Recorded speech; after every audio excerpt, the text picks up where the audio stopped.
أعوذ بالله من الشيطان الرجيم. بسم الله الرحمن الرحيم. رب اشرح لي صدري ويسر لي أمري واحلل عقدة من لساني يفقه قولي واجعل لي وزيرا من أهلي. اللهم فقهنا في الدين. اللهم أرنا الحق حقا وارزقنا اتباعه وأرنا الباطل باطلا وارزقنا اجتنابه. اللهم نور قلوبنا بالإيمان آمين يا رب العالمين. اللهم نور قلوبنا بالإيمان آمین یا رب العالمین. اچھا جی، سورۃ نور کی آج ہم پڑھیں گے انشاءاللہ 11ویں آیت سے شروع کریں گے اور انشاءاللہ کوشش ہوگی کہ 20 آیت تک لے کے جائیں.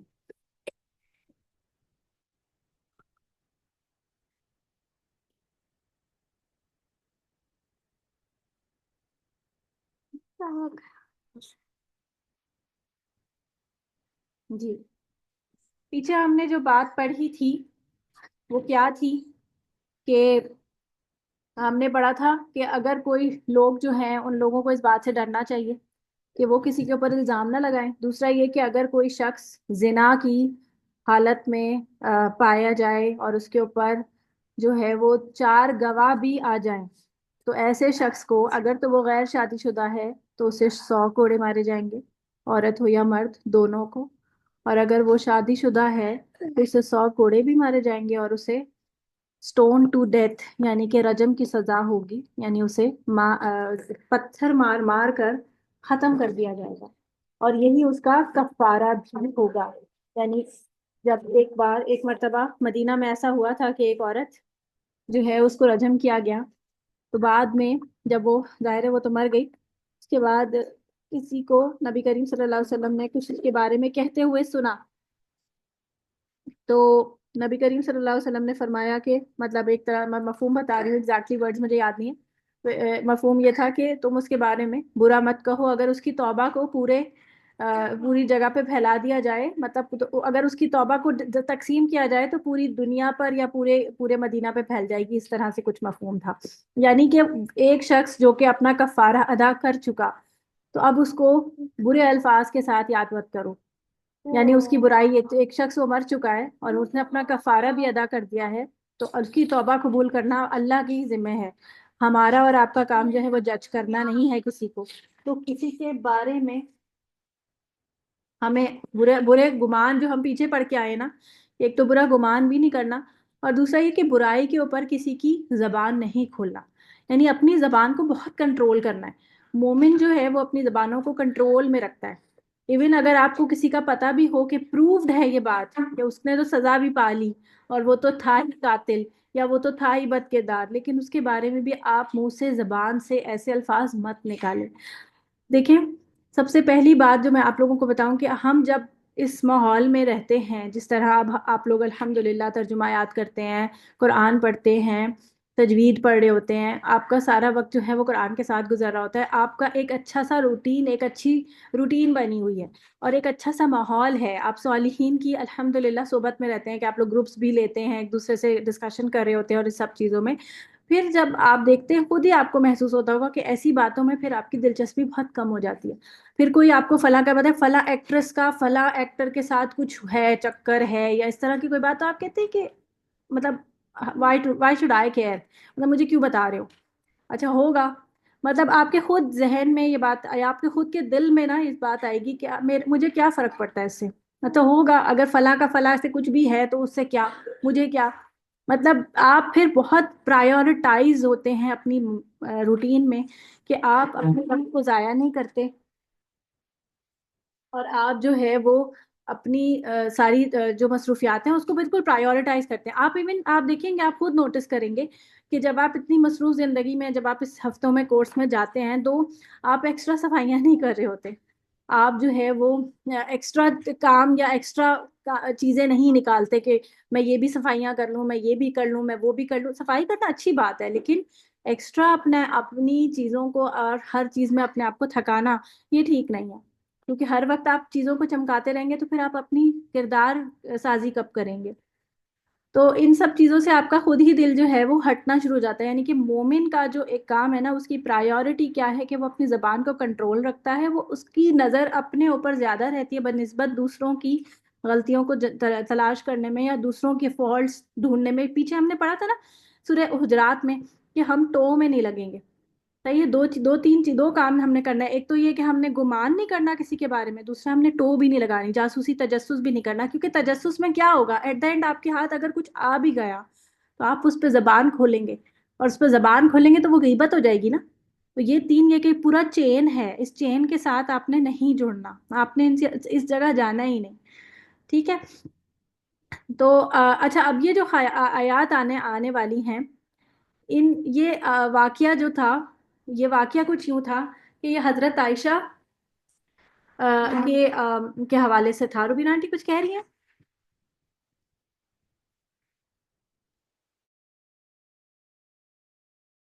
روبین آنٹی آپ نے ہینڈ ریز کیا، کچھ کہنا ہے؟ ہاں، یہ پچھلی جو آیت گزری ہے، آیت نمبر 6، تو اس میں یہ جو تھا کہ جو الزام لگاتے ہیں اپنی بیویوں پہ، تو پھر اس کے بعد وہ شہادت تھی کہ بیوی بھی دے گی اور مرد بھی دے گا، اور پھر آخر میں وہ جو ہے قسم کھائیں گے 5ویں مرتبہ. تو اس پہ اگر وہ توبہ کر لے، مطلب اپنا جرم قبول کر لیتا ہے، مرد بھی عورت بھی، تو سزا نہیں معاف ہوگی، گناہ معاف ہو جائے گا. یہ پوچھنا تھا. دیکھیں، دنیا کی سزا سے تو بچ جائیں گے دونوں. اگر تو مرد جھوٹ بول رہا ہے، دیکھیں بیسیکلی تو اس وقت سزا عورت کی طرف ہے نا، کیونکہ مرد نے اس کو دیکھا ہے عورت کو. ٹھیک ہے. سزا تو عورت کی طرف ہے نا کہ عورت کو ملے گی یا نہیں. تو دنیا کی سزا وہ اگر جھوٹ بولتی ہے تو دنیا کی سزا سے تو وہ بچ جائے گی. جیسے میں نے آپ کو بتایا تھا نا کہ وہ ایک عورت تھی جو صحابی کی بیوی تھی، تو اس نے جھوٹ بول دیا تھا کہ میں اپنے قبیلے کو رسوا نہیں کر سکتی، لیکن بعد میں اس کا بچہ ویسا ہی پیدا ہوا تھا جس کے ساتھ اس کا دیکھا تھا.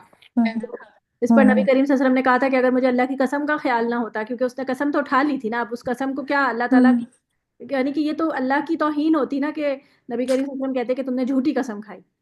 اب تم نے قسم کھا لی، اب تمہارا معاملہ اللہ کے ذمے. اب آخرت کا عذاب اس کے لیے ہوگا، دنیا کے عذاب سے تو وہ بچ. نہیں، سوری صبرین، میرا یہ مطلب تھا کہ اگر قبول کر لیتا ہے، دونوں اپنا جرم کوئی قبول کر لیتا ہے، مرد تو یا پھر عورت سزا جو ملے بھی، گی نا. عورت اگر قبول، سزا ملے گی. بالکل اور بھی توبہ جو ہے وہ کس صورت میں جائے گی؟ یہی سزا کی صورت سے توبہ ہو جائے گی، پھر آخرت کی سزا نہیں ہوگی اس کی. اگر وہ دنیا کی سزا پا لیتی اچھا، ہے تو بس یہی آخرت کی پوچھنا سزا تھا. معاف. ٹھیک ہے، ٹھیک ٹھیک ہے. ٹھیک، جزاک اللہ. اچھا جی، اب یہاں پر ہم آیت پہ شروع کرتے ہیں. اسی میں ہم اب واقعہ بھی پڑھ لیں گے آگے تفسیر میں. لولا،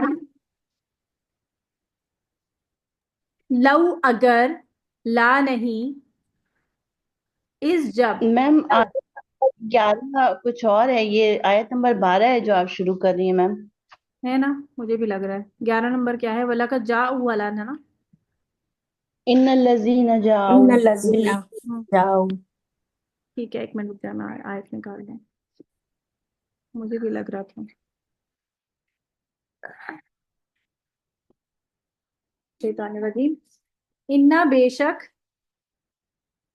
شک الذین، وہ جو، جاؤ. اب جاؤ کا معنی ویسے تو آنا ہوتا ہے، لیکن جب آگے باقی پریپوزیشن آ جائے تو اس کا معنی ہوتا ہے لانا. ٹھیک ہے.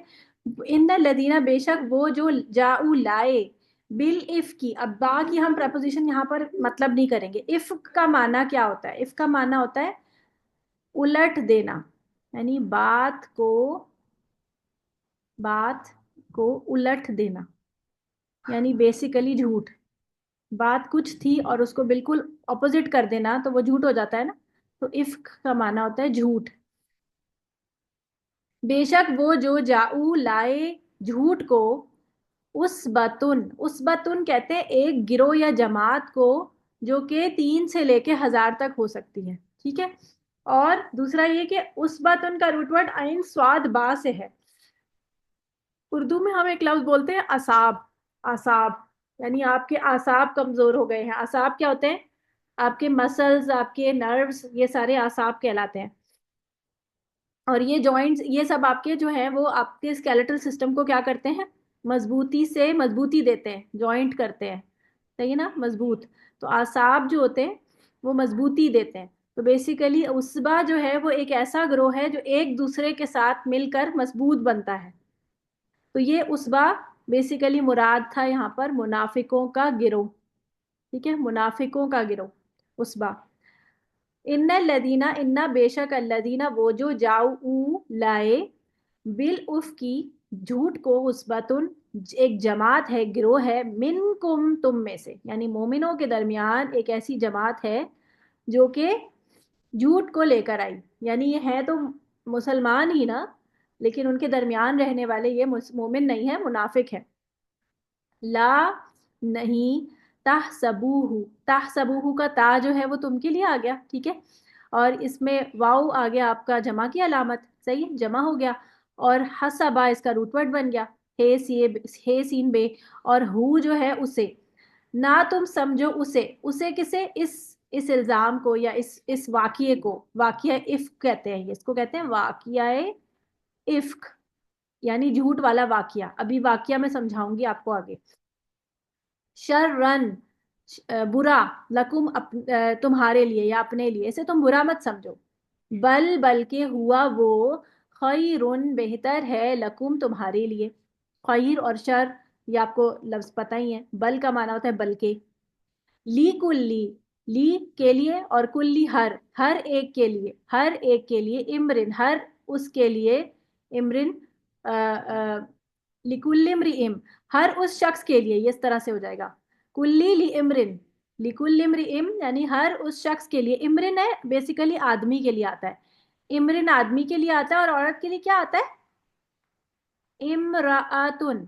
امرات. ہاں جی، امرأتن. تو امرن آدمی، ہر اس آدمی کے لیے، اس شخص کے لیے، منہم ان میں سے. آدمی بیسیکلی کہنے کا مطلب شخص ہے، اس میں عورتیں بھی شامل ہیں. ٹھیک ہے، اس میں سے، منہم ان میں سے، ماں وہ ہے جو، اکتسبا انہوں نے کمایا. اکتسبا کا روٹ ورڈ کیا بنے گا؟ کاف سین اور بے. تے جو ہے وہ اس میں باپ کی آئے گی.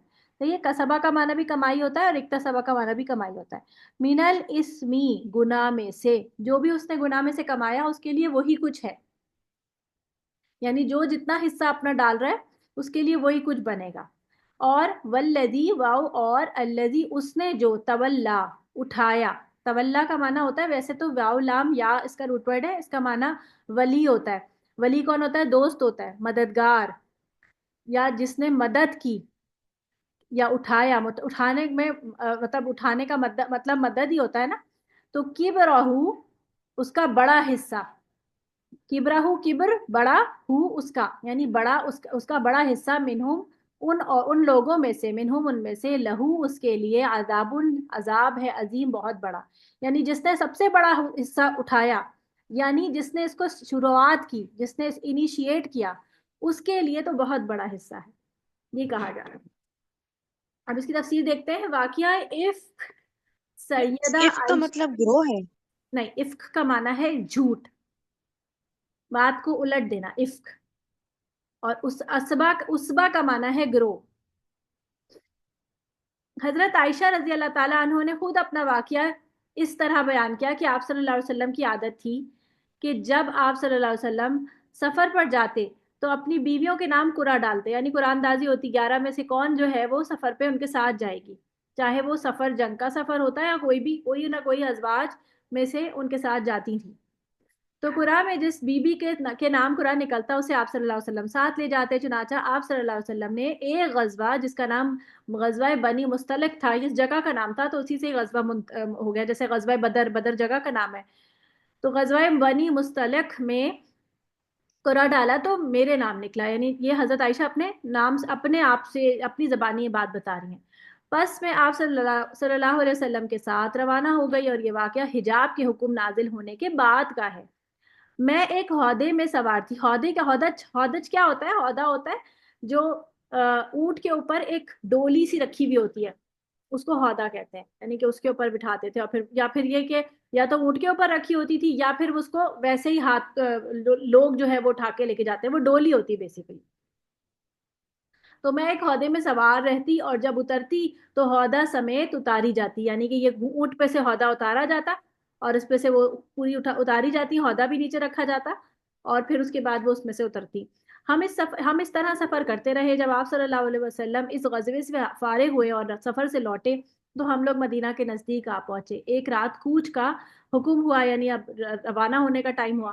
تو یہ حکم سن کر اٹھی اور پیدل چل کر لشکر سے پار نکل گئی. اور جب حاجت سے فارغ ہوئی، یعنی کہ جب جانے کا ٹائم ہوا تو انہوں نے سوچا کہ اب اپنی حاجت سے فارغ ہو جائیں، یعنی کہ واش روم وغیرہ ہو آئے، تو وہ ایک دور جگہ چلی گئی. اور وہاں جب فارغ ہوئی تو لشکر کی طرف آنے لگی تو معلوم ہوا کہ ظفار کا نگینوں کا ہار جو میرے گلے میں تھا ٹوٹ کر گر گیا ہے. میں اسے ڈھونڈنے لگی اور اسے ڈھونڈنے میں دیر ہو گئی. اتنے میں وہ لوگ آگے میرے عہدہ اٹھا کر اونٹ پر لاد ایک منٹ وہ میرا عہدہ اٹھا کر اونٹ پر لادا کرتے تھے نا. اتنے میں وہ لوگ جو میرے عہدہ اٹھا کر اونٹ پر لادا کرتے تھے، انہوں نے عہدہ اٹھایا اور میرے اونٹ پر رکھ دیا. وہ یہ سمجھے کہ میں عہدے میں موجود ہوں، کیونکہ اس زمانے میں عورتیں ہلکی پھلکی ہوتی تھیں، مطلب وہ خود بھی اس وقت ینگ تھی، اتنا بھاری نہیں تھا جسم، پتہ نہیں چلا ان کو. پر گوشت اور بھاری کم بھرکم نہ ہوتی تھی اور تھوڑا سا کھانا کھایا کرتی تھی. لہٰذا ان لوگوں نے جب عہدہ اٹھایا تو اس کے ہلکے پن کا کوئی خیال بھی نہ آیا.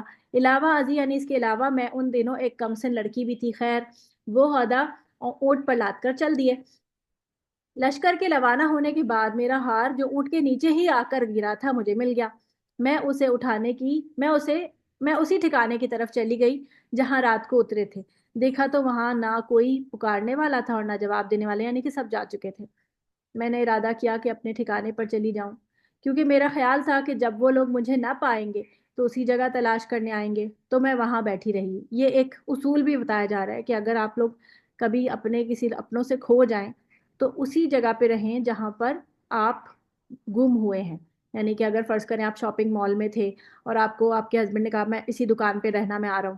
اب آپ باہر نکلی اور آپ کو وہ نہیں ملے، آپ انہیں ڈھونڈنے چلی جائیں تو وہ دکان پہ واپس آئیں گے اور وہ آپ کو نہیں پائیں گے، پھر وہ اور پریشان ہوں گے. تو اس لیے جہاں پہ آپ بچھڑے ہیں وہیں پر ہی موجود رہیں. اسی طرح ایک اور اصول یہاں پر گری پڑی چیزوں کے بارے میں، کہ اگر آپ کو کسی کی کوئی گری پڑی چیز نظر آتی ہے یا ملتی ہے تو آپ اسے مت اٹھائیے، بلکہ اسے وہیں پڑے رہنے دیجیے. بلکہ اگر کوئی قیمتی چیز لگتی ہے تو اسے تھوڑا سا آڑ کر دیجیے کہ کسی اور کی نظر نہ پڑے، کیونکہ جو ڈھونڈنے والا آئے گا تو وہ الٹ پلٹ کرے گا چیزوں کو کہ شاید یہاں پڑی ہو، تو وہ چیزوں کو آپ کسی ریپر سے کسی چیز سے اسے ڈھک دیں کہ کسی اور کی نظر یہاں نہ پڑے. تو اس طرح آپ اسے نہ اٹھائیں، کیونکہ اگر آپ اٹھا لیں گے تو آپ اسے مالک تک نہیں پہنچا پائیں گے. آپ کو کیا پتا کس کی ہے، اور جس کی گری ہوگی وہ واپس وہیں ڈھونڈنے جائے گا کہ ہاں گری ہوگی، وہ پورا راستہ دیکھنے جائے گا، اور اگر آپ اٹھا چکے ہوں گے تو بیچارے کو نہیں ملے گی. تو اس لیے گری پڑی چیز کا یہ حکم ہے کہ آپ اسے نہ اٹھائیے. اچھا جی، تو میں وہاں بیٹھی رہی. نیند نے غلبہ کیا اور میں سو گئی. لشکر کے پیچھے پیچھے گرے پڑے کی خبر رکھنے کے لیے صفوان بن معطل سلمہ مقرر تھے. وہ پچھلی رات چلے اور صبح میرے ٹھکانے کے قریب آ پہنچے اور دور سے کسی انسان کو سوتے ہوئے دیکھا. پھر میرے قریب آئے تو مجھے پہچان لیا، کیونکہ حجاب کا حکم نازل ہونے سے پہلے انہوں نے مجھے دیکھا تھا. یعنی کہ چہرہ بھی ڈھانپا جاتا ہے جی. کتنے لوگ جو ہے وہ یہ بات کہتے ہیں نا کہ چہرے کا تو پردہ نہیں ہے.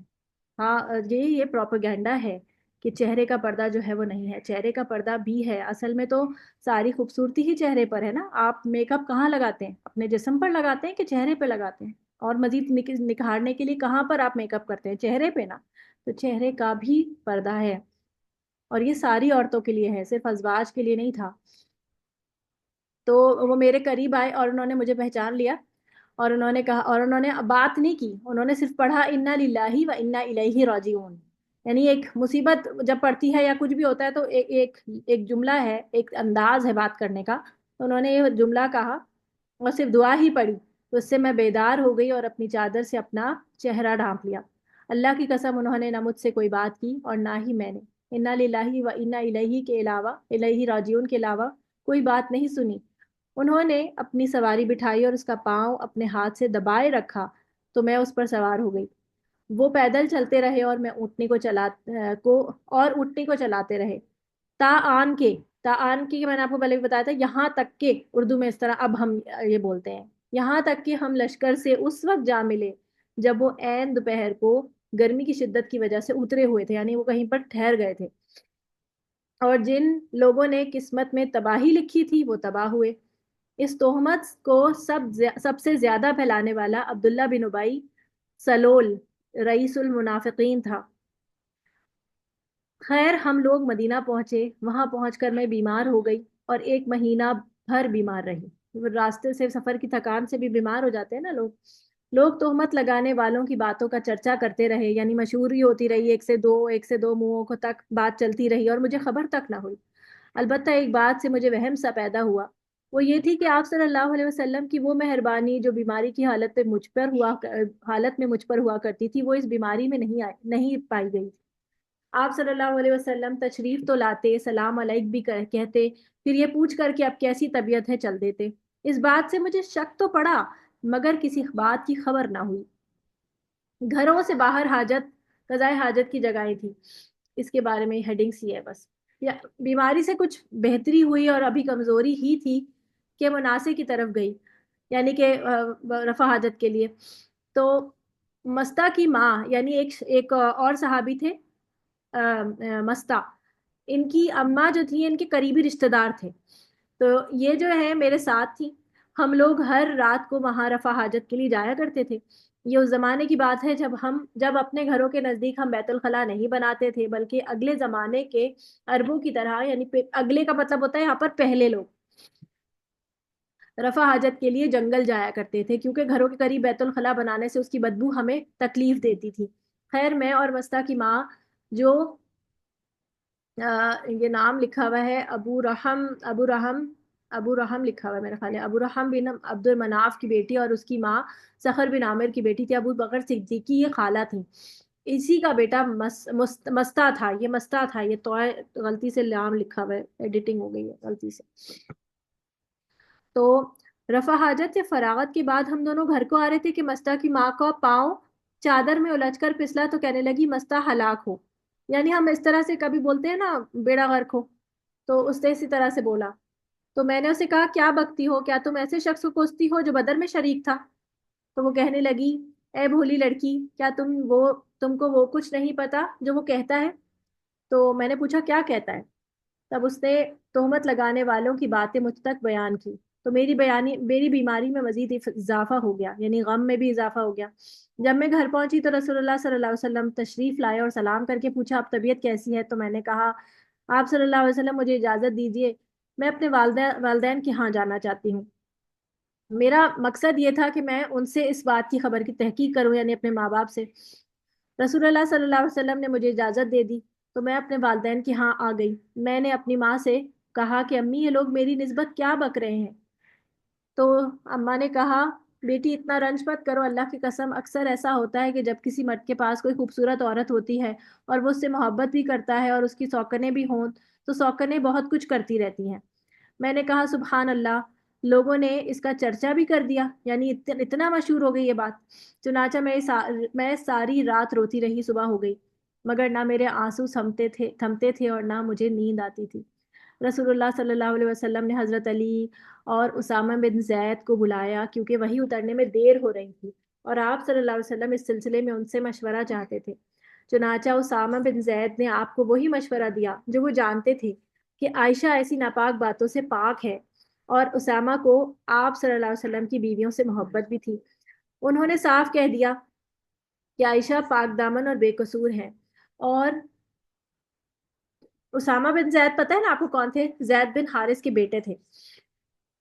اور حضرت علی نے بھی کہا یا رسول اللہ صلی اللہ علیہ وسلم آپ صلی اللہ آپ پر تنگی نہیں کرے گا، عائشہ کے علاوہ اور بھی بہت عورتیں ہیں، اور اگر آپ بریرہ سے پوچھیں تو وہ آپ کو ٹھیک ٹھیک بتا دے گی۔ چنانچہ آپ صلی اللہ علیہ وسلم نے بریرہ کو بلایا، رضی اللہ تعالیٰ عنہ کو بلایا۔ کیا تم نے کوئی ایسی بات بھی دیکھی ہے کہ عائشہ کے متعلق تمہیں کچھ شک ہو؟ تو بریرہ کہنے لگی اللہ کی قسم جس نے آپ کو حق کے ساتھ بھیجا، میں نے ایسی کوئی بات نہیں دیکھی۔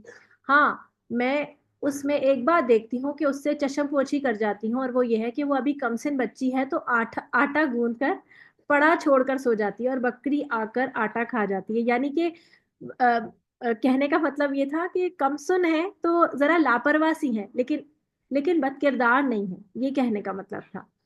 تو ان شہادتوں کے بعد نبی صلی اللہ علیہ وسلم خطبے کے لیے کھڑے ہوئے اور عبداللہ بن ابی کے خلاف آپ صلی اللہ علیہ وسلم نے مدد چاہی، کیونکہ وہ بہت پروپیگنڈا کر رہا تھا نا، وہ اتنی زیادہ باتیں پھیلا رہا تھا اور اس کی وجہ سے لوگوں میں جو ہے بہت زیادہ باتیں پھیل رہی تھی۔ اور آپ خود سوچیں نا کہ اگر ایسی کوئی بات آپ کے گھر والوں کے بارے میں کوئی مشہور کر رہا ہو تو آپ کو رنج ہوگا۔ تو نبی کریم صلی اللہ علیہ وسلم نے لوگوں سے مدد سی مانگی ایک طرح سے۔ مسلمانوں، اس شخص کے مقابلے میں کوئی میری حمایت کرتا ہے جس نے میرے اہل خانہ کے بارے میں مجھے دکھ پہنچایا؟ میں نے تو اپنے اہل خانہ میں بھلائی ہی دیکھی۔ اب آپ دیکھیں بات کرنے کا طریقہ، دیکھیے کہ وہ اپنے زوجہ کا نام نہیں لے رہے ہیں سب کے سامنے، اہل خانہ کہہ رہے ہیں کہ میرے گھر والے، یا اس طرح سے بات کر رہے ہیں۔ اور جس شخص سے یہ لوگ اسے متہم کرتے ہیں، یعنی جس کی وجہ سے، جس پر یہ تہمت لگا رہے ہیں، جس شخص کو صفوان بن معطل کی، اس میں بھی میں نے بھلائی ہی دیکھی ہے۔ وہ میرے گھر کبھی اکیلا نہیں آتا بلکہ میرے ساتھ ہی آتا ہے۔ یہ سن کر سعد بن معاذ جو تھے، جو اوس قبیلے کے سردار تھے، کھڑے ہوئے اور کہنے لگے میں اس کے مقابلے میں آپ کی مدد کرتا ہوں۔ اگر یہ اوس قبیلے کا ہے تو ابھی اس کی گردن اڑا دیتا ہوں، اور اگر ہمارے بھائیوں یعنی خزرج قبیلے کا ہے تو آپ صلی اللہ علیہ وسلم جو حکم دیں گے ہم وہ بجا لائیں گے۔ یہ بات سن کر حضرت سعد بن عبادہ جو کہ خزرج قبیلے کے سردار تھے وہ کھڑے ہو گئے۔ وہ ایک نیک بخت انسان تھے، لیکن قومی حمیت نے انہیں آدھا بوچا، کیونکہ اس زمانے میں یعنی کہ عربوں میں ایک رواج تھا کہ قوم کے لیے وہ لڑنے مرنے کے لیے تیار ہو جاتے تھے، اور ان کے اندر یہ چیز رچی بسی تھی، یعنی کہ جنریشن سے وہ اس چیز کے اندر مبتلا تھے کہ اگر ہمارا قبیلے کا بندہ کوئی غلط بھی کر رہا ہے تو ہم اس کا ساتھ دیں گے۔ تو یہ ایک چیز تھی، جو تھے تو نیک آدمی لیکن اس چیز پر وہ کھڑے ہو گئے، اور سعد بن معاذ سے اور کہنے لگے کہ سعد بن معاذ، اللہ کی قسم تو جھوٹ ہی بولتا ہے، نہ تو اسے مارے گا اور نہ مار سکے گا۔ یعنی آپس میں ایک طرح سے تھوڑی بحث ہو گئی۔ اتنے میں اسید، اب میں اس کا نام صحیح پروناؤنس کر پا رہی ہوں یا نہیں، اسید بن خدیر رضی اللہ تعالیٰ عنہ، جو سعد بن معاذ کے چچا، اسید ہاں جی، اسید اسید، اوکے جزاک اللہ خیر، اسید بن خدیر رضی اللہ تعالیٰ عنہ جو سعد بن معاذ کے چچا زاد بھائی تھے، کھڑے ہو کر سعد بن عبادہ سے کہنے لگے کہ اللہ کی قسم تو جھوٹا ہے، ہم ضرور اسے قتل کریں گے، کیا تو بھی منافق ہو گیا ہے جو منافقوں کی طرفداری کرتا ہے؟ اس پر دونوں قبیلوں کے لوگ کھڑے ہوئے اور قریب تھا کہ آپس میں لڑ پڑتے۔ تو نبی کریم صلی اللہ علیہ وسلم ابھی منبر پر ہی تھے تو آپ انہیں سمجھاتے اور تھماتے رہے۔ جب وہ خاموش ہوئے تو آپ صلی اللہ علیہ وسلم بھی خاموش ہو گئے۔ میرا وہ دن بھی یعنی کہ ایک طرح سے یہ بات آئی گئی ہو گئی، جب لوگوں میں اس طرح سے وہ ہوئی تو آپ بھی خاموش ہو گئے اور باقی لوگ بھی خاموش ہو گئے، تو عبداللہ بن ابی کا کوئی کچھ نہیں بگاڑ سکا۔ میرا وہ دن، یہ اب حضرت عائشہ پھر سے آ گئی واپس، میرا وہ دن بھی روتے دھونے میں گزرا اور میں مسلسل 2 دن سے رو رہی تھی، نہ میرے آنسو تھمتے تھے اور نہ نیند آتی تھی۔ میرے والدین سمجھے کہ رو رو کر میرا کلیجہ پھٹ جائے گا۔ پھر ایسا ہوا کہ میرے والدین پاس بیٹھے تھے اور میں رو رہی تھی کہ ایک انصاری عورت نے اندر آنے کی اجازت مانگی، میں نے اجازت دی تو وہ بھی میرے ساتھ بیٹھ کر رونے لگی۔ آگے کچھ نہیں بولا اس نے، وہ بس آ کر رونے میں ساتھ دے رہی تھی۔ اسی حالات میں آپ صلی اللہ علیہ وسلم تشریف لائے، سلام کیا، پھر بیٹھ گئے۔ اس سے پہلے جب سے مجھ پر تہمت لگی تھی آپ میرے پاس بیٹھے نہیں تھے۔ 1 مہینہ بھر آپ انتظار کرتے رہے مگر وہی نہیں آئی۔ تو آپ صلی اللہ علیہ وسلم نے بیٹھ کر تشہد پڑھا، پھر فرمایا عائشہ، مجھ کو تیری نسبت ایسی اور ایسی خبر آئی ہے، یعنی اب پہلی مرتبہ 1 مہینے کے بعد جو ہے وہ بالواسطہ ان کے ساتھ بات کر رہے ہیں ڈائریکٹ۔ اگر تو پاک ہے تو اللہ تیری بریت نازل فرمائے گا، اور اگر واقعی تجھ سے کوئی قصور ہو گیا ہے تو اللہ سے اپنے قصور کی معافی مانگ لو اور توبہ کر لو۔ جب بندہ گناہ کا اقرار کرتا ہے اللہ تعالیٰ اور پھر اللہ کے حضور توبہ کرتا ہے تو اللہ اس کی گناہ بخش دیتا ہے۔ جب آپ صلی اللہ علیہ وسلم یہ گفتگو ختم کر چکے تو یکبارگی میرے آنسو تھم گئے، یہاں تک کہ ایک قطرہ بھی میری آنکھوں میں نہ رہا۔ یعنی یہ سن کر ایک طرح سے آواز جب آپ صلی اللہ علیہ وسلم یہ گفتگو کر چکے تو یکبارگی میرے آنسو تھم گئے، یہاں تک کہ ایک قطرہ بھی میری آنکھوں میں نہ رہا۔ میں نے اپنے والد سے کہا کہ آپ رسول اللہ کو جواب دیں، یعنی کہ میری بارے میں کچھ تو کہیں کہ یہ کہہ رہے ہیں کہ اگر مجھ سے قصور ہوا ہے، یعنی کہ ان کو خود بھی یقین نہیں ہے۔ تو اس پر وہ کہنے لگے کہ اللہ کی قسم میں نہیں جانتا کہ میں کیا جواب دوں، یعنی وہ وہ بولے ہی نہیں کچھ۔ پھر میں نے اپنی والدہ کو کہا کہ تم جواب دو، تو اس نے کہا، انہوں نے بھی یہی کہا کہ میں نہیں جانتی کیا جواب دوں، یعنی کہ ایک طرح سے ایک سناٹا سا ہو گیا، ذہن معاف ہو گیا، سمجھ نہیں آیا کیا بولے۔ آخر میں خود ہی جواب دینے لگے۔ آخر میں خود ہی جواب دینے لگی اور کہا کہ میں ایک کمزور لڑکی تھی، قرآن مجھ کو زیادہ یاد نہیں تھا، تو میں نے کہا اللہ کی قسم میں جانتی ہوں کہ یہ بات جو آپ صلی اللہ علیہ وسلم نے لوگوں سے سنی ہے آپ صلی اللہ علیہ وسلم کے دل میں جم گئی ہے اور آپ اسے سچ سمجھنے لگے ہیں۔ اب اگر میں یہ کہوں کہ میں پاک ہوں اور اللہ خوب جانتا ہے کہ میں پاک ہوں، تو بھی آپ لوگ مجھے سچا نہیں سمجھیں گے، اور اگر میں گناہ کا اقرار کر لوں اور اللہ جانتا ہے کہ میں اس سے پاک ہوں، تو آپ لوگ اسے سچا سمجھ لیں گے۔ اللہ کی قسم میں اپنی اور تمہاری مثال ایسی ہی سمجھتی ہوں جیسی حضرت یوسف کے والد کی تھی۔ انہوں نے جو کچھ کہا تھا میں بھی وہی کچھ کہتی ہوں کہ اب صبر کرنا ہی بہتر ہے، اور تمہاری باتوں پر اللہ میری مدد فرمائے گا، یعنی تمہاری کا مطلب تم سب لوگوں کی باتوں پر۔ یہ کہہ کر میں نے کروٹ بدل لی۔ مجھے یہ یقین تھا کہ چونکہ میں پاک ہوں لہٰذا اللہ تعالیٰ ضرور میری کوئی برات نازل فرمائے گا۔ مگر اللہ کی قسم مجھے خیال تک نہیں تھا کہ اللہ تعالیٰ میرے بارے میں ایسی آیات نازل کرے گا جو ہمیشہ پڑھی جائیں گی، یعنی قیامت تک۔ میں اپنی شان اس سے بہت کمتر سمجھتی تھی۔ مجھے یہ امید ضرور تھی کہ رسول اللہ کوئی خواب دیکھیں گے جس سے آپ پر میری بریت واضح ہو جائے گی۔ پھر اللہ کی قسم ابھی رسول اللہ صلی اللہ علیہ وسلم وہاں سے ہلے بھی نہیں تھے، اور نہ ہی کوئی دوسرا آدمی وہاں سے باہر گیا تھا کہ آپ پر وحی نازل ہونا شروع ہو گئی۔ معمول کے موافق آپ پر سختی ہونے لگی اور پسینہ موتیوں کی طرح آپ کے بدن سے ٹپکنے لگا، حالانکہ وہ دن سردی کا دن تھا۔ مگر وحی اترنے میں ایسی ہی سختی ہوئی تھی۔ جب وحی ختم ہوئی تو آپ صلی اللہ علیہ وسلم خوش تھے اور ہنس رہے تھے۔ پھر پہلی بات آپ نے یہی کہی کہ عائشہ، اللہ تعالیٰ نے تمہاری بریت نازل فرما دی ہے۔ میری والدہ مجھے کہنے لگی اٹھو اور آپ صلی اللہ علیہ وسلم کا شکریہ ادا کرو، تو میں نے کہا اللہ کی قسم میں نہیں اٹھوں گی، میں تو صرف اللہ عز و جل کا شکریہ ادا کروں گی۔ اس وقت اللہ تعالیٰ نے یہ آیتیں نازل کی تھی، ان الذین جاؤوا بالافک، یعنی یہ افک کہنا ہی حضرت عائشہ کے لیے برات کی بات تھی، کہ جھوٹی بات، یعنی افک کا معنی ہوتا ہے بات کو پلٹنا، یعنی کہ وہ بات اصل میں جو یہ لوگ کہہ رہے ہیں وہ جھوٹ ہے۔ اسی بات پر جو ہے وہ ان کی برات نازل ہو گئی۔ جب یہ آیت اتری تو ابو بکر رضی اللہ تعالیٰ عنہ نے، جو محتاجی اور رشتے کی وجہ سے مستہ کی مدد کیا کرتے تھے، انہوں نے کہا اللہ کی قسم آئندہ میں مستہ کو کچھ نہیں دیا کروں گا، جبکہ اس نے عائشہ کے متعلق ایسی باتیں کی۔ اب اس میں کیا ہوا تھا کہ زیادہ تر تو منافق لوگ ہی اس کے اندر شامل تھے، لیکن 3 مومن لوگ بھی تھے جو کہ اس کے اندر اس پروپیگنڈا میں اپنا حصہ ڈال چکے تھے۔ اب لا شعوری طور پہ، غیر شعوری طور پر اس میں کچھ نہ کچھ انہوں نے اپنا حصہ ڈالا تھا۔ اس میں ایک تو یہ مستہ تھے، ٹھیک ہے، دوسرے جو تھے وہ تھے حسان بن ثابت، یہ شاعر تھے، اور یہ مکہ کے دور میں جب نبی کریم صلی اللہ علیہ وسلم پر کفار جو ہے وہ غلط قسم کے بیانات کرتے تھے، تو یہ نبی کریم صلی اللہ علیہ وسلم کی شان میں اور ان کی طرف سے ڈیفینڈ کے طور پر ایک شاعری کیا کرتے تھے۔ تو یہ ان کا ایک انداز تھا ان سے ایک طرح سے لڑائی کرنے کا، دفاع کرنے کا۔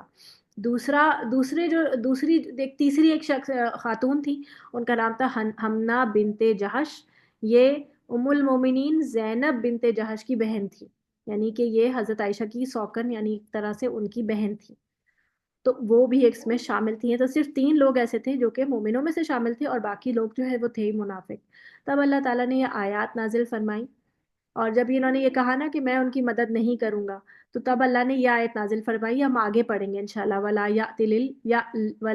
یأتلی اولو الفضل، اور یہ غفور الرحیم تک، یعنی کہ اس آیت کا مفہوم یہ تھا کہ کیا تم یہ پسند نہیں کرتے کہ تمہیں اللہ معاف کرے، تو تمہیں بھی لوگوں کو معاف کرنا چاہیے۔ تو اس پر حضرت ابوبکر نے کہا کہ اللہ کی قسم مجھے یہ پسند ہے کہ مجھے اللہ بخش دے۔ پھر وہ مستہ سے پہلا سا سلوک کرنے لگے اور کہا کہ اللہ کی قسم جب تک مستہ زندہ رہا میں یہ معمول بند نہیں کروں گا، یعنی وہ جو ان کو پیسہ دیا کرتے تھے یا ان کی مالی مدد کیا کرتے تھے وہ انہوں نے جاری رکھی۔ حضرت عائشہ کہتی ہیں کہ اس تہمت کے زمانے میں آپ صلی اللہ علیہ وسلم زینب بنت جہش سے میرا حال پوچھتے کہ تم عائشہ کو کیسی سمجھتی ہو، یعنی کہ حمنہ بنت جہش کی بہن ہے یہ، تو انہوں نے، اور تم نے اس کو ایسا کیسا دیکھا، یعنی جب ان سے حضرت عائشہ کے بارے میں نبی کریم صلی اللہ علیہ وسلم نے پوچھا تھا تو انہوں نے کیا کہا تھا، یا رسول اللہ میں اپنے کان اور آنکھ کی خوب احتیاط رکھتی ہوں، میں تو عائشہ کو اچھا ہی سمجھتی ہوں۔ آپ صلی اللہ علیہ وسلم کی بیویوں میں سے زینب ہی میرے برابر کی تھی، بڑھ چڑھ کر رہنا بھی چاہتی تھی، یعنی کہ برابر کی بیویاں تھیں، عمر میں بھی برابر تھیں، اور ظاہر ہے پھر ایک فطری جیلسی تو ہوتی ہی ہے نا آپس میں، تو وہ بھی تھی کہ میں بھی خوبصورت لگوں اور میں بھی بار بناؤ سنگار کروں۔ اللہ نے ان کی پرہیزگاری کی وجہ سے انہیں بچا لیا، اور ان کی بہن حمنہ بنت جہش اپنی بہن سے اس بارے میں جھگڑنے لگی، تو جیسے دوسرے تہمت لگانے والے تباہ ہوئے، وہ بھی تباہ ہوئی، یعنی پھر ان کو بھی کوڑے لگائے گئے تھے۔ یہ 3 لوگ تھے جن کو کوڑے لگائے گئے تھے قذف کے کوڑے کتنے ہیں جی؟ حد قذف کتنی ہے 80 جی؟ 80 کوڑے 80 کوڑے۔ جی بارک اللہ فیک، 80 کوڑے ہیں۔ تو یہ آپ نے سنا۔ اب آپ دیکھیں اس سے ہمیں کیا سبق مل رہا ہے کہ حضرت عائشہ کو جب پتہ چلا کہ ان کے ساتھ اس طرح اور اس طرح لوگ باتیں کر رہے ہیں، تو ان کا طرز عمل کیا تھا؟ لوگوں کے ساتھ جھگڑنے لگی تھی، یا کیا انہوں نے کس طرح کا ان کا طرز عمل تھا؟ جی آپ بتائیے بتائیے۔ نہیں مس، وہ تو خود ہی اتنے غم میں آ گئی تھی، اتنا زیادہ کمپوز ہو گئی تھی، صبر اللہ کیا تھا انہوں نے۔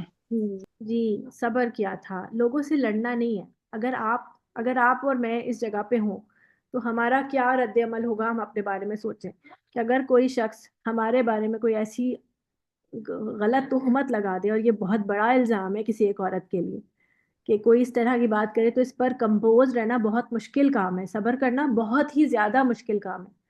اور صبر کا مطلب یہ نہیں کہ انسان رو نہیں سکتا، رو سکتے ہیں لیکن بغیر آواز کے، مطلب بین نہیں کرنا کہ انسان اپنا سینہ کوٹنے لگے اور بین کرنے لگے اور شور مچا۔ صبر اللہ کے بھروسے پہ آتا ہے۔ جی صبر اللہ کے بھروسے پہ تو آتا ہے، اللہ پہ تو بھروسہ ہمیشہ رہے گا انسان کا، مومن کا تو ہے ہی سارا توکل اللہ پر نا۔ تو صبر کا مطلب یہ ہے کہ اپنے آپ کو کسی بھی نیگیٹو ریاکشن سے روکنا۔ یہ آپ اس کا ڈیفینیشن لکھیں کہ صبر کیا چیز ہے۔ اپنے آپ کسی السلام علیکم، اپنی ایک بتایا منٹ تھا نا باجی اس کو۔ ایک منٹ، اپنے آپ کو کسی بھی منفی رویے سے روکے رکھنا یا باز رکھنا بیسیکلی صبر ہے۔ صحیح ہے؟ صبر کیا ہے؟ اپنے آپ کو کسی بھی منفی رویے سے روکے رکھنا، کہ جیسے آپ کو کسی بھی بات کا پتہ چلتا ہے تو ایک دم آپ کیا ریاکٹ کرتے ہیں؟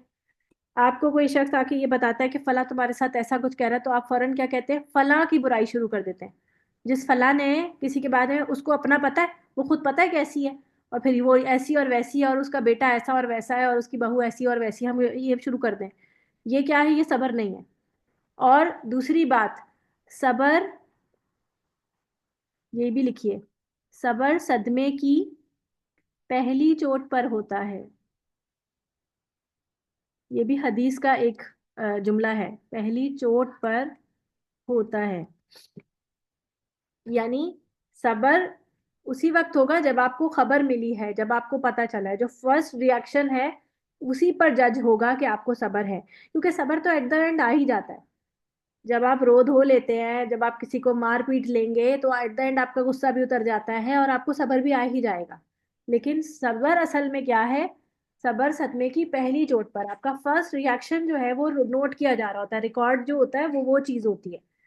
تو جو پہلا ریاکشن ہے انسان، میں نے پہلے بھی آپ کو بتایا تھا نا کہ مومن جو ہے نا بہت کمپوزڈ ہوتا ہے، مومن بہت جلدی ریاکٹ نہیں کرتا، اور اس کو اپنے ایموشنز کے اوپر بہت کنٹرول ہوتا ہے۔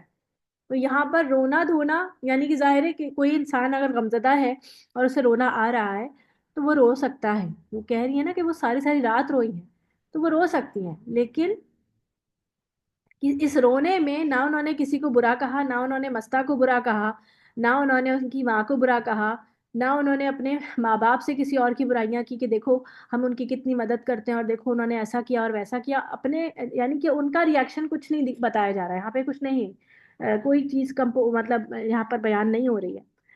اور دوسری طرف جو ہے، آپ دیکھیں کہ جو سوکن ہے، جو حمنہ بنت جہش کی بہن ہے، یعنی کہ جو حضرت زینب بنت جہش ہے، ان کا کردار آپ دیکھیں کہ ایک تو آپ دیکھیں کہ جب 2 بیویاں ہوتی ہیں تو جیلسی ایک نیچرل چیز ہے، لیکن حق بات حق ہے، یعنی کہ اب آپ اگر اس کو ایسے سمجھ لیں کہ دیورانیاں جٹھانیاں، آپس میں جیلسی ہوتی ہے نا، لیکن اگر کوئی ایسی بات آ جائے تو جو حق ہے وہ حق ہوگا، اس میں آپ نے اپنی طرف سے اپنی جیلسی یا اپنا جو غصہ ہے یا اپنی کوئی کینہ ہے وہ نہیں نکالنا، کہ ہاں اگر ایسی کوئی بات ہے تو ہو سکتا ہے صحیح ہی ہو، یا اس طرح کی کوئی بات انسان مبالغے میں کہہ دے۔ اپنی زبان کا بہت خیال رکھنا ہے، ٹھیک ہے؟ اور دوسرا یہ کہ اگر آپ کے بارے میں کوئی ایسی بات ہو تو آپ نے کمپوز رہنا ہے، اور دوسرے کے بارے میں اپنا دامن داغدار نہیں کرنا کسی کی بات کہہ کر۔ جی خدیجہ کچھ کہہ رہی تھی آپ؟ السلام علیکم باجی۔ وعلیکم السلام، وعلیکم السلام، جی بولیے۔ وہ آپ نے سورہ بقرہ میں بتایا تھا نا، وہ ایک حدیث بتایا تھا نا کہ صلی اللہ علیہ وسلم ایک ایک ایک عورت رو رہی تھی، ان کی اولاد کی انتقال ہو گیا، تو صلی اللہ علیہ وسلم ان کے پاس گئے تھے، اور تب انہوں نے صلی اللہ علیہ وسلم کو پہچانے نہیں، اور تب انہوں نے بولا کہ ہاں، آپ میرے کو نہیں بول آپ رہے کو کیا ہو، آپ پتا؟ میرے ساتھ جو گزرا آپ کے ساتھ نہیں گزرا۔ پھر ہاں انہوں نے صلی اللہ علیہ وسلم، پھر ان کو پتا چلا کہ آپ صلی اللہ علیہ وسلم، تو پھر انہوں نے ان کی مجلس میں گئے اور بولے مجھے پہچان نہیں تھا کہ آپ مطلب صلی اللہ علیہ وسلم، تو انہوں نے آپ نے بولا کہ اب تو بات گئی، صبر تو انسان کو پہلی ہی چوٹ میں صبر رکھنا چاہیے، وہ ہوتا جی صبر۔ بالکل، جو کہتے ہیں نا کہ جو الفاظ ہوتے ہیں نا وہ تیر کی طرح ہوتے ہیں، تیر ایک مرتبہ کمان سے نکل گیا بس بات ختم ہو گئی، مطلب وہ چیز اب وہ واپس نہیں آ سکتا کمان میں۔ اسی طرح لفظ اگر آپ کے منہ سے نکل گئے تو وہ بھی واپس نہیں آ سکتے، اس لیے بہت سوچ اور سمجھ کر ایک کام کرنا ہے۔ جی انم بولے۔ السلام علیکم ورحمۃ اللہ وبرکاتہ۔ وعلیکم السلام۔ مس اس میں جو ہے آپ کہہ رہی ہیں کہ بات نہیں کرنی، تو الفاظ کسی کے سامنے بھی ادا نہیں کرنے، یا بعض دفعہ انسان جو ہے وہ اپنے گمان میں بہت کچھ ایسا اکٹھا کیے ہوئے ہوتا ہے، لیکن بظاہر کسی کے سامنے کوئی بات نہیں کر رہا ہوتا، پر اس کے گمان میں بہت ساری چیزیں جو ہیں وہ اندر ہی اندر جو ہے وہ چل رہی ہوتی ہے، نیگیٹیوٹی، تو یہ بھی یہی تو غلط ہے، یہ بھی اس میں۔ آپ نے اور میں نے ابھی تو سورہ حجرات پڑھی ہے کہ گمان کو کیا کرنا ہے، صاف رکھنا ہے۔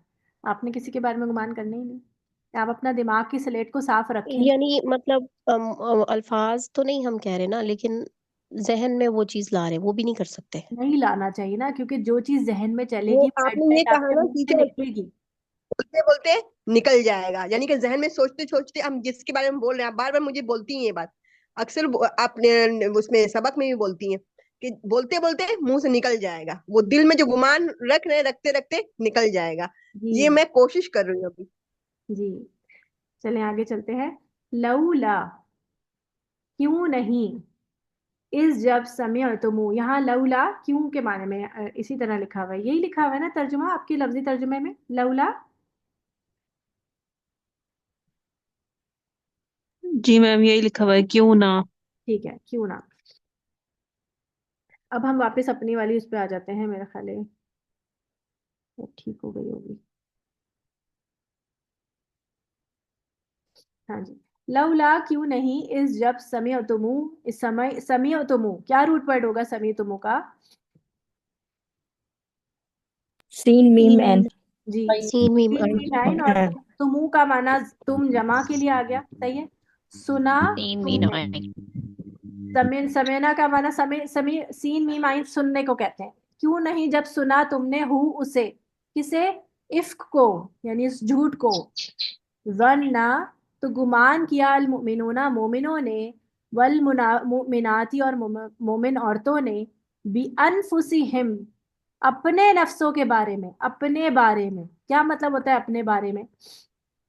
یہاں پر کیا آپ کسی کے بارے میں بھی سنیں نا تو اپنے آپ کو رکھیں اس کی جگہ پہ، جب آپ کسی کے بھی بارے میں سنیں تو اپنے آپ کے اپنا بارے میں رکھیں، کہ اگر کوئی میرے بارے میں یہ بات کہتا ہے تو میں تب بھی اسی طرح چٹخارے لے کے جو ہے وہ بات سنتی یا اس میں ایڈ آن کرتی، بلکہ یا اپنے بارے کا معنی ہے اپنے بھائی، اپنی بہن یا اپنے بیٹے، اپنی بیٹی کے بارے میں کوئی بات کر رہا ہوتا تو کیا تب بھی میں اسی طرح ریاکٹ کرتی؟ کیونکہ ہم اور آپ ہم سب مسلمان ہونے کے ناطے سب ایک دوسرا ایک ہی کنبہ ہیں، تو اس لیے اللہ کہہ رہے ہیں بی انفسہم اپنے ہی بارے میں، یعنی کہ اپنوں کے بارے میں۔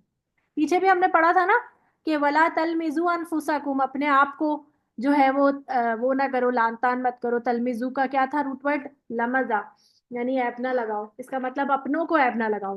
ہم نے ترجمہ تو اپنوں کو کہا تھا، لیکن بی انفسکم کا معنی تو تمہارا اپنا ہوتا ہے نا، خود اپنے آپ کو، تو وہاں پر بھی یہی بات تھی کہ اپنے آپ کو نہ لگاؤ، کیونکہ کسی کو عیب لگانا مطلب اپنے آپ کو ہی عیب لگانا ہوتا ہے۔ جیسے آپ دیکھیں مسلمانوں میں اگر کوئی برائی ہے تو غیر مسلم دیکھ کر کیا کہیں گے؟ سارے مسلمان ایسے ہی ہوتے ہیں. اسی طرح اگر آپ کے بہن بھائی یا کوئی اس طرح کی کوئی بات باہر نکلتی ہے تو سب لوگ اس کو اپنے گھر والے اس سے چھپانے کی کوشش کرتے ہیں نا، کیونکہ یہ ہمارا اپنا عیب ہے، ہمارا اپنا ہی ہے. اپنا بیٹا، اپنی بہن، اپنا بھائی اور اپنی بیٹی اس طرح کی کوئی بات ہم فوراً اس کو کور اپ کرنے کی کوشش کریں گے، کیونکہ وہ ہمارا اپنا. ہم یہ سمجھتے ہیں کہ اس کا عیب مطلب پوری فیملی کا عیب ہے. تو اسی طرح سارے مومن بھی ایک دوسرے کے ساتھ اسی طرح بہیو کریں کہ وہ ہم اپنے ہی ہیں، تاکہ جب آپ اس کو اپنے ایک جان کی طور پہ، ہم کہتے ہیں نا ایک جسم ایک جان، مومن جو ہے وہ پورا ساری امت جو ہے وہ ایک جسم کی طرح ہے، اور اگر ایک حصے کو درد ہو تو ساری امت جو ہے وہ بے چین ہوتی ہے. تو یہ اسی طرح سے ہے، بِأَنفُسِهِمْ، اپنے بارے میں. تو کیوں نہیں جب سنا تم نے اور تو گمان کیا مومن اور مومن عورتوں نے کہ اپنے بارے میں خیرن بہتر، اچھا گمان کیوں نہیں کیا؟ اور یہ کیوں نہیں کہہ دیا وقالو، اور انہوں نے کیوں نہ کہا ہاذا یہ افکن مبین، افک ہے جھوٹا، جھوٹ کھلا، یعنی تو بہت ہی بڑا بڑا جھوٹ ہے، ایسا تو نہیں ہو سکتا. یعنی کہ جیسے کہ حضرت علی سے پوچھا، حضرت اسامہ بن زید سے پوچھا، اسی طرح حضرت زینب سے پوچھا نبی کریم صلی اللہ علیہ وسلم نے، تو انہوں نے یہی کہا نا کہ ہم نے حضرت عائشہ میں ایسی کوئی برائی نہیں دیکھی، اور نہ ہی ہم نے مستہ میں ایسی صفان بن معطل میں ایسی کوئی برائی دیکھی. صاف سچ وہ بات کہی نا. لیکن باقی لوگ جو کہ منافق تھے اور جنہوں نے اس میں حصہ ڈالا تھا، ان لوگوں نے تو اس میں حصہ ڈالا نا. اچھا، جو منافق ہوتے ہیں نا، ان کے بارے میں آپ کے ذہن میں یہ نہ آئے کہ یہ تو ہیں ہی کوئی خراب لوگ یا الگ کوئی کیٹیگری تھی. یہ تھے مسلمانوں میں ہی، اور یہ کوئی نام سے ڈکلیفائڈ نہیں تھے، مطلب یہ الگ سے ایسے نہیں تھے کہ یہ فلاں منافق ہے اور یہ مومن ہے جس کا یہ منافق کا گھر ہے، ایسا کچھ نہیں تھا. مطلب ایک شخص جو تھا عبداللہ بن ابئی، اس کی منافقت تو کھلی تھی، وہ تو سب کو پتا تھا کہ یہ اس طرح کے پروپیگنڈے کرتا ہے اور یہ ایک انتہائی فسادی آدمی ہے. اس کا ایمان جو ہے وہ صرف دکھاوے کا ہی ہے، یہ تو سب کو پتا تھا. لیکن بہت سارے لوگ تھے جن کے جو ایمان تھے وہ کمزور تھے، اور اس کمزوری کی وجہ سے ان کے اندر منافقت تھی، یعنی ان کی صحیح سے تربیت نہیں ہو پائی تھی ابھی تک. جیسے کہ جو میں نے آپ کو بتایا کہ مکہ میں ایک بہت ہی کٹھن اور بہت ہی مشکل مرحلہ 13 سال کا جو ایک جدوجہد تھی، اس کو پار کرنے کے بعد جب مہاجرین مدینہ آئے ہیں تو یہ تو بہت خالص ہو چکے تھے، کیونکہ یہ بہت ساری قربانیاں اور بہت ساری آزمائشیں جھیل کر آئے تھے. لیکن جو لوگ مدینہ میں مسلمان ہوئے تھے انہوں نے اتنی آزمائشیں ابھی تک نہیں دیکھی تھی، ان کی تربیت ہونا باقی تھی. تو ان کے اندر جو کمزوری اور جو ضعف تھا، اس کی وجہ سے جو تھوڑی اس طرح سے ان کی طرف ہو جاتا تھا کہ کبھی اس طرح کے کوئی معاملات ان کے ساتھ ہو جاتے تھے. تو اسی لیے آپ دیکھیں کہ اللہ تعالیٰ نے سارے منافقوں کے نام ڈکلیئر کبھی بھی نہیں کیے. یہ جو آخری وقت میں نبی کریم صلی اللہ علیہ وسلم نے آخری وقت میں جو 70 لوگوں کے منافقوں کے نام کہے تھے، اس کا مطلب یہ نہیں تھا کہ 70 کے علاوہ منافق نہیں تھے. 70 وہ لوگ تھے جو ڈکلیئرڈ اللہ تعالیٰ کی طرف سے منافق تھے اور ان کے دلوں پہ مہر ہو چکی تھی. یہ وہ 70 لوگ تھے. پتہ ہے نا آپ کو یہ والی 70 والی بات؟ حذیفہ بن یمان کو نبی کریم صلی اللہ علیہ وسلم نے ان کے نام بتا دیے تھے 70 لوگوں کے کہ یہ منافق ہیں. تو حضرت عمر ان کے پیچھے پیچھے گھما کرتے تھے اور کہتے تھے میں سب نہیں پوچھنا چاہتا، میں صرف یہ پوچھنا چاہتا ہوں، اچھا بتا دو کہ میرا نام تو نہیں ہے اس کے اندر. حضرت حذیفہ کہتے تھے کہ یہ نبی کریم صلی اللہ علیہ وسلم کا مجھ پہ راز ہے اور یہ مجھے کسی کو نہیں بتانا. اور اس میں بھی کتنی بڑی حکمت تھی کہ اگر کہ ڈکلیئر ہو جاتا یا بتا دیا جاتا تو کیا پتا کہ وہ منافق جن کے نام ان کو بتائے گئے تھے، کیا پتا کہ وہ کبھی ایک وقت میں ہو سکتا ہے وہ ہدایت پہ آ ہی جاتے، کیا پتا آ بھی گئے ہوں. اللہ تعالیٰ بہتر جانتا ہے کہ ہو سکتا ہے مرنے سے پہلے انہوں نے کچھ توبہ کر لی ہو یا کچھ. اگر سب کے نام بتا دیے جاتے پھر تو ڈکلیریشن ہو جاتی ہے سوسائٹی میں، وہ ایک بالکل ناسور کی طرح ہو جاتے اور وہ پھر سب لوگ ان کا مذاق اڑاتے یا ان کو الگ کر دیتے. یہ بھی ایک ہو جاتا نا. یہ بھی ایک حکمت تھی کہ سب کو نہیں بتائے گئے تھے. تو اس پر یہ ہوتا تھا کہ حضرت بعد میں صحابی کہتے تھے کہ جن کے جنازے میں حضرت حذیفہ نہیں جاتے تھے تو ہم سوچتے تھے کہ یہ منافق ہے ان کے جنازے میں، کیونکہ نبی کریم صلی اللہ علیہ وسلم کو حضرت یہ عبداللہ بن ابئی کے جنازے میں انہوں نے نماز جنازہ بھی پڑھائی تھی، اور عبداللہ بن ابئی کے بیٹے کے اصرار پر نبی کریم صلی اللہ علیہ وسلم نے اپنا کرتا بھی اس کو ایز اے کفن دیا تھا، کیونکہ اس کے بیٹے کو پتا تھا کہ یہ بہت ہی سخت منافق آدمی تھا میرا باپ اور اس کو بہت عذاب ہوگا. تو نبی کریم صلی اللہ علیہ وسلم کا کرتا اس نے بطور کفن دلوایا تھا کہ کیا پتہ اس کے عذاب میں کچھ کمی آ جائے. اس پر نبی کریم صلی اللہ علیہ وسلم کو اللہ تعالیٰ نے پھر منع کر دیا تھا کہ کسی اس طرح کے کسی منافق کی آپ نماز جنازہ نہیں پڑھائیں گے. اس لیے پھر وہ آخر میں جب جن لوگوں کی نماز جنازہ میں نبی کریم صلی اللہ علیہ وسلم شرکت نہیں کرتے تھے تو لوگ یہ کہتے تھے کہ یہ منافق تھا.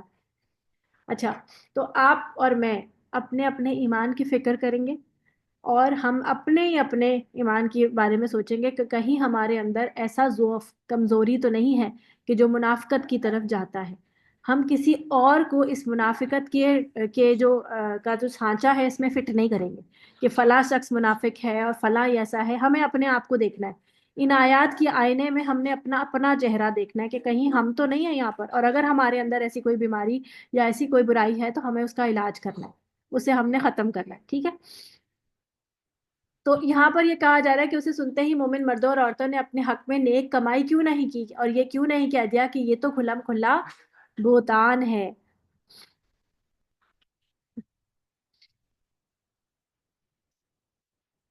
اب یہاں پر میرا خیال ہے وہی والی آئی ہوئی ہے جو میں نے پڑھ لی ہے آلریڈی.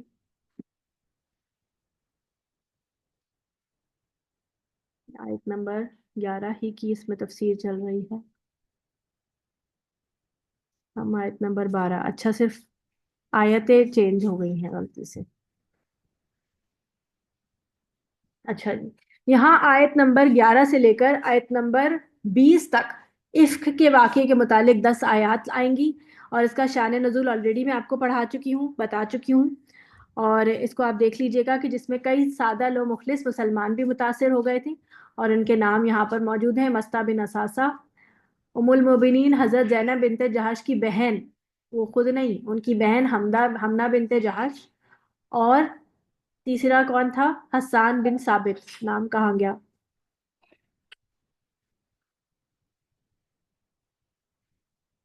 اور ان کو جو ہے اس روایت کے مطابق ان تینوں کو حد قذف بھی لگائی گئی تھی، لیکن منافقوں میں جو عبداللہ بن ابی تھا، اس کے سوا کسی کا نام ہمیں تاریخ میں نہیں ملتا، اور نہ ہی منافقوں میں سے کسی کو حد لگی تھی. ان کا معاملہ بس اللہ کے سپرد ہی تھا، کیونکہ ان کو تو دنیا میں سزا دے کر انہیں بچایا گیا ہے آخرت کی سزا سے. ان حالات میں عام انسانی سوچ کے مطابق چاہیے تو یہ تھا کہ اللہ تعالیٰ منافقوں کو اس اخلاقی گراوٹ کی وجہ سے غضبناک ہوتا اور مسلمانوں کو جوابی حملے کے لیے اکساتا، مگر اللہ تعالیٰ جو سب سے علیم اور بڑھ کر حکیم ہے، اس نے یہ انداز اختیار فرمایا کہ تمام تر توجہ مسلمانوں کو یہ تعلیم دینے میں فرما دی کہ تمہارا اخلاق جو ہے وہ بہت مضبوط ہونا چاہیے. اسی لیے اس صورت میں بہت سے ستر اور حجاب کے احکامات نازل ہوئے، جو کہ ہم آگے پڑھیں گے، جس سے ان تمام باتوں کو پردہ کیا جا رہا ہے. یعنی ایک تو سیکولر، مطلب ایک تو آپ کو سیپریٹ کیا گیا کہ مردوں اور عورتوں کا اختلاط نہیں ہونا چاہیے آپس میں ایک ساتھ، اور پھر پردے کے احکامات کے مرد اور عورت تنہائی میں ایک ساتھ نہ ہو، نامحرم لوگوں کو الگ رہنا چاہیے اور نامحرم عورتوں کو الگ رہنا چاہیے. یہ تمام باتیں آج آگے ہم پڑھیں گے اس میں،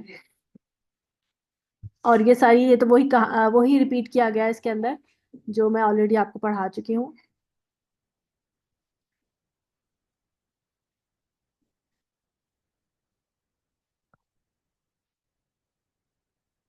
پھر اس کے بعد یہ آیت نمبر 13 ہی ہے، پلیز چیک کر کے بتا دیں.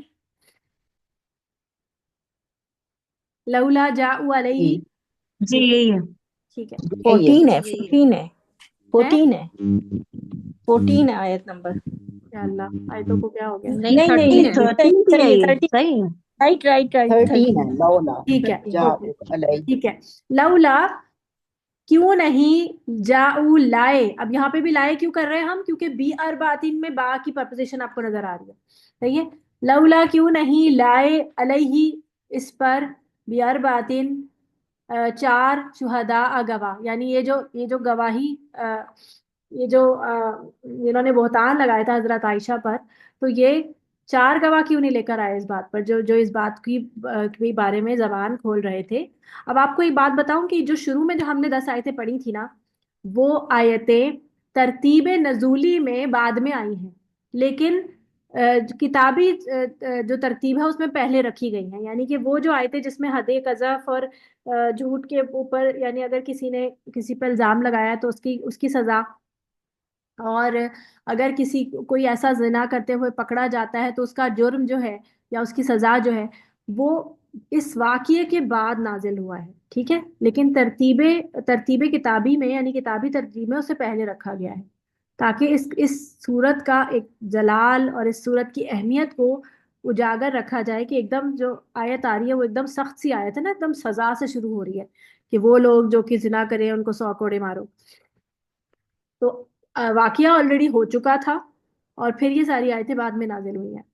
تو لولا جاؤ، کیوں نہیں لائے علیہ اس پر بیارباتی 4 شہداء گواہ، فَإِذْ لَمْ پھر اگر نہیں یأتو وہ لائے بالشہدائی، یہاں پہ بھی دیکھیں یاتو کے ساتھ با آ رہا ہے تو شہادت یعنی کہ لائے میرا معنی بنے گا، تو وہ لائے گواہ شہداء گواہ، فاولئک تو یہی لوگ ہیں عند اللہ اللہ کے نزدیک ہم الکاذبون وہی جھوٹے ہیں.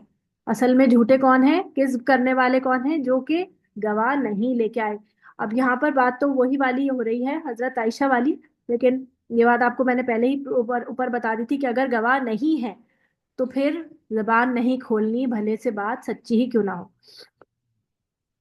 ولولا فضل اللہ علیکم اور اگر نہ ہوتا فضل اللہ کا تم پر، علیکم اللہ اوپر، کم تم پر، ورحمتہ اور اس کی رحمت، فی الدنیا والآخرتی آخرت میں اور دنیا میں، لمسکم میں لام جو ہے وہ تاکیدیہ ہے اور مسا کا معنی میم سین سین مس کا معنی ہوتا ہے چھو جانا، چھونا، ٹچ کرنا، تو تم کو چھو جاتا. فی کیا چھو جاتا یعنی تم پر عذاب نازل ہوتا یا تم کو پہنچتا، فی ما اس میں، افضتم جو تم کر رہے تھے، یعنی جو تم اس کا معنی کیا لکھا ہوا ہے اپنے لفظی ترجمے بتائیے.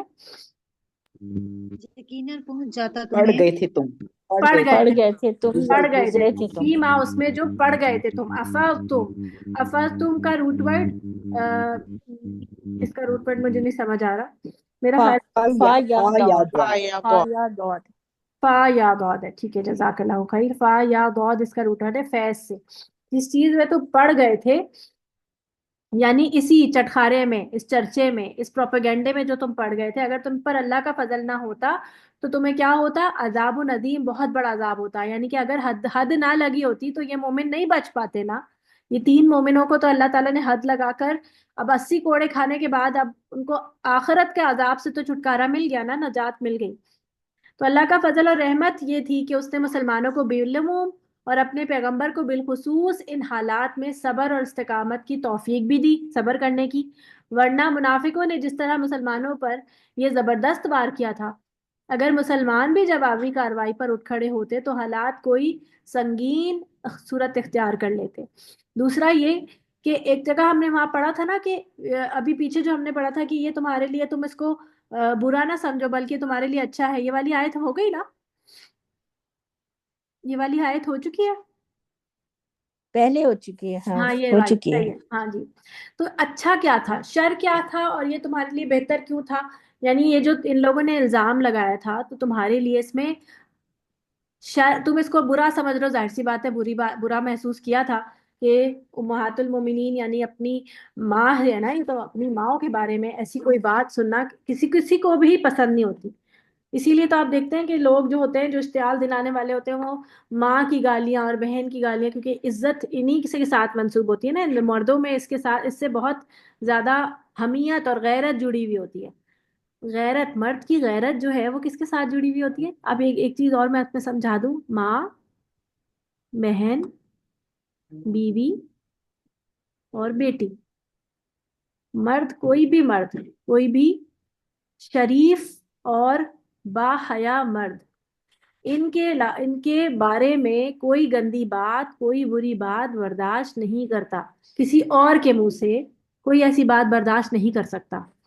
اگر کوئی شخص جو ہے وہ ان کی ماں کو کہے کہ تمہاری ماں تو بہت خوبصورت ہے اور تمہاری بہن تو بہت ہاٹ ہے اور اس طرح کی کوئی بات کہے، تو کوئی بھی جو شریف اور باحیا مرد ہے وہ اس طرح کی باتیں برداشت نہیں کرے گا. لیکن جو شخص ان 2 کوالٹیز سے آری ہے، وہ ایسی باتوں میں اسے کوئی کوئی کوئی آر یا کوئی چیز محسوس نہیں ہوگی، اور ایسے شخص کو دیوس کہتے ہیں۔ ایسا شخص جس میں حیا اور شرافت نہیں ہوتی، جسے یہ فرق نہیں پڑتا کہ اس کی ماں، بہن، بیٹی یا بیوی جو ہے وہ با پردہ ہے یا نہیں ہے، وہ غیر مردوں کے ساتھ اس کے کس طرح کے تعلقات ہیں، یا یہ کہ وہ نامحرم لوگوں کے سامنے سج دھج کر جا رہی ہے، اسے کوئی فرق نہیں پڑتا۔ ایسا شخص حدیث کے مطابق دیوس ہے، صحیح ہے، دیوس۔ اور ایسا شخص جنت کی خوشبو بھی نہیں پائے گا، ٹھیک ہے؟